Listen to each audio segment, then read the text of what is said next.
तो राम और श्याम दो भाई थे, दोनों की अलग अलग छत थी और दोनों अपनी अपनी छत पे सेम किलोवाट का सिस्टम सेम डेट को इंस्टॉल कराते हैं। मगर 365 दिन बाद श्याम का सिस्टम तो उतनी ही यूनिट बना रहा होता है जितनी वो डे 1 पे बना रहा था, मगर राम का सिस्टम बिल्कुल एफिशिएंटली काम नहीं कर रहा और राम का सिस्टम बहुत ही कम यूनिट्स बना रहा है। तो आखिर राम ने ऐसी क्या गलती कर दी? तो आज मैं आपको बताने वाला हूं कि सोलर सिस्टम इंस्टॉलेशन कराते समय और कराने के बाद किन किन चीजों का ध्यान रखना चाहिए। और मैंने इस वीडियो को डिवाइड करा है 5 इंपॉर्टेंट टिप्स में, जो मैं आज आपको देने वाला हूं। ये वाली जो डायरी है ना दोस्तों, इसमें लिखा हुआ है हमारा 15 साल का एक्सपीरियंस, और इसी एक्सपीरियंस के बेसिस पे ये वाली वीडियो आज हम बना रहे हैं। तो इस चीज पे दोस्तों एक लाइक शेयर सब्सक्राइब तो बनता है, आप अभी के अभी कर दो। फिर हम शुरू करते हैं आज की ये सुपर इंटरेस्टिंग वीडियो।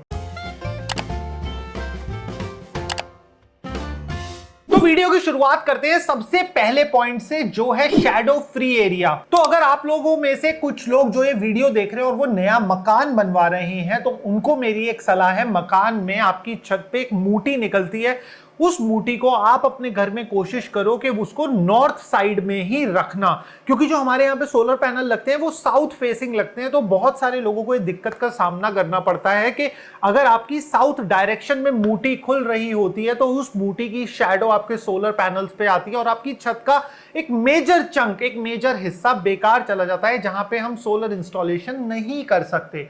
तो कोशिश करो कि आपकी जो मूटी खुले वो नॉर्थ डायरेक्शन में खुले, साउथ डायरेक्शन में ना खुले। मगर इसी के साथ साथ जिन लोगों के घर ऑलरेडी कंस्ट्रक्टेड हैं और उनको सोलर पैनल लगवाने हैं, तो उनको क्या चीज का ध्यान देना है? उनको ध्यान देना है शैडो फ्री एरिया का। अब बहुत सारे लोगों के दिमाग में ना कंफ्यूजन क्या रहता है कि हमारे यहाँ पे 10 पैनल लगे हैं, शैडो तो केवल एक पैनल के आधे हिस्से पे आती है। मगर यहीं पे गलती हो जाती है। जो हमारे पैनल लगे होते हैं ना, वो स्ट्रिंग में कनेक्टेड होते हैं, और जो एक स्ट्रिंग होती है और उसके किसी एक पैनल पे भी शैडो आ रही है और उस पैनल के भी आधे हिस्से पे शैडो आ रही है, तो वो आपके ओवरऑल इलेक्ट्रिसिटी आउटपुट को इफेक्ट करती है। इसके लिए हम लोग क्या करते हैं अपनी कंपनी में, जब हमारे पास में कोई रास्ता नहीं बचता, तो जो पैनल्स जिन पे की शैडो आएगी हम उनको एक स्ट्रिंग बना देते हैं, और ऐसे पैनल्स जिन पे शैडो नहीं आएगी वो एक स्ट्रिंग बन जाता है। तो उससे होता क्या है कि जो शैडो वाले पैनल होते हैं ना, वो पूरी स्ट्रिंग के आउटपुट को इफेक्ट नहीं करते। अब आता है दोस्तों हमारा दूसरा सबसे इंपॉर्टेंट पॉइंट, वो है हॉट स्पॉट। अब हॉट स्पॉट तो हमारे फोन में भी होता है, बट हम उस हॉट स्पॉट की बात इस समय पे नहीं कर रहे हैं। हम बात कर रहे हैं उस हॉट स्पॉट की जो सोलर पैनल के ऊपर आ जाता है। नया सोलर पैनल आप लाओगे, उसमें कोई हॉट स्पॉट नहीं होता, बट जब over the period of time उसे हम इस्तेमाल करते हैं और कई बार इस्तेमाल गलत तरीके से करते हैं, तो उसमें जगह जगह पर हॉट स्पॉट क्रिएट हो जाता है। अब सबसे पहले समझते हैं कि हॉट स्पॉट होता क्या है और वो क्रिएट कैसे होता है। तो देखो, मैंने आपको बताया था जब एक सोलर पैनल से दूसरा सोलर पैनल कनेक्ट होता है तो वो एक स्ट्रिंग में कनेक्ट होते हैं।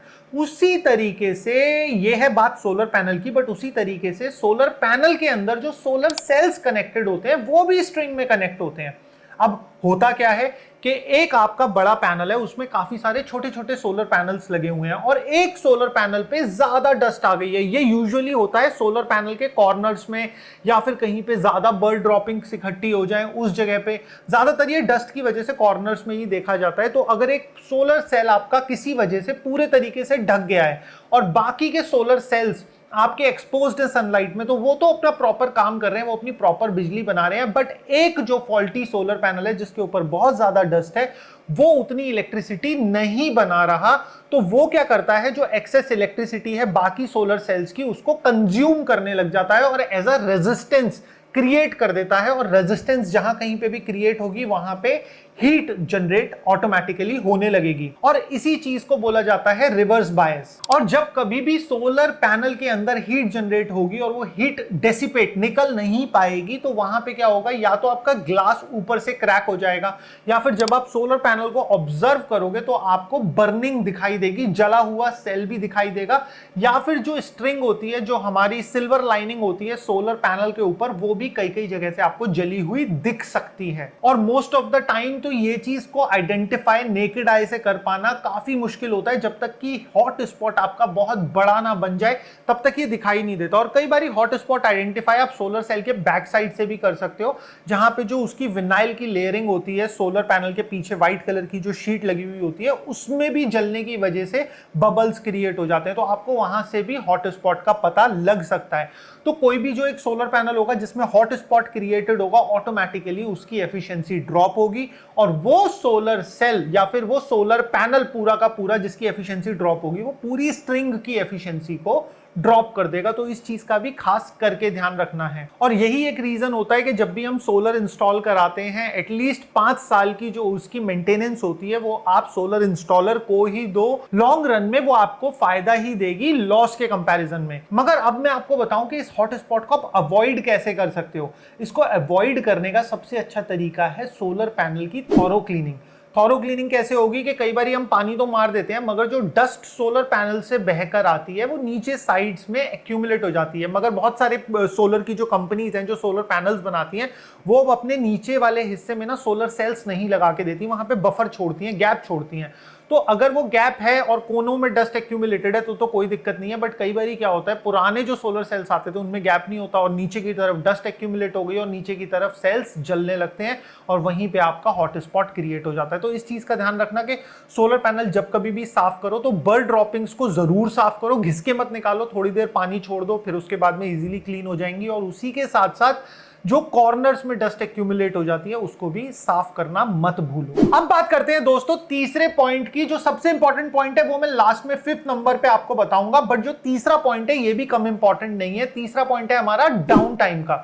अब बहुत सारे लोग क्या करते हैं, ग्रिड टाई सिस्टम तो लगवा लेते हैं, आपका डिस्कॉम से कनेक्टिविटी भी हो गई, आपकी हर चीज हो गई और आप बिजली अब डिस्कॉम को दे रहे हो और वो आपके बिजली के बिल में लेस होकर आ रही है। मगर अब यहां पे समझने वाली बात क्या है, पावर कट, डाउन टाइम की। अगर आपके एरिया में पावर कट बहुत ज्यादा है तो जो आपका ग्रिड टाई सिस्टम है वो पूरा का पूरा बंद हो जाता है और जो सोलर से एनर्जी बन रही होती है वो टेक्निकली पूरी की पूरी वेस्ट जा रही होती है। तो हमेशा ध्यान रखो कि अगर आपके एरिया में पावर कट ज्यादा है तो एक हाइब्रिड सिस्टम के लिए आप ऑप्ट करो। तो जो लाइट जाएगी ना जब, तो वो हाइब्रिड सिस्टम आपके घर को पावर दे देगा और वो एज अ इन्वर्टर भी काम करेगा। और जब लाइट आ रही होगी तो वही हाइब्रिड सिस्टम आपका जो बिजली बन रही होगी सोलर से उसको ग्रिड को सप्लाई कर देगा। और अगर आपके एरिया में लाइट जाती ही नहीं है तो आप एक नॉर्मल ग्रिड टाई सिस्टम पे काम कर सकते हो और उससे आपको 100% एफिशिएंसी मिलेगी। तो ये चीज भी बहुत जरूरी है, ध्यान रखना। चौथा पॉइंट आता है गलत केबल्स का इस्तेमाल करना। तो कई बार क्या होता है कि जो डीसी साइड की केबल होती है, डायरेक्ट करंट यानी कि जो सोलर पैनल की तरफ जो केबल लगती है उसके लिए स्पेसिफिक डीसी वायर्स आती हैं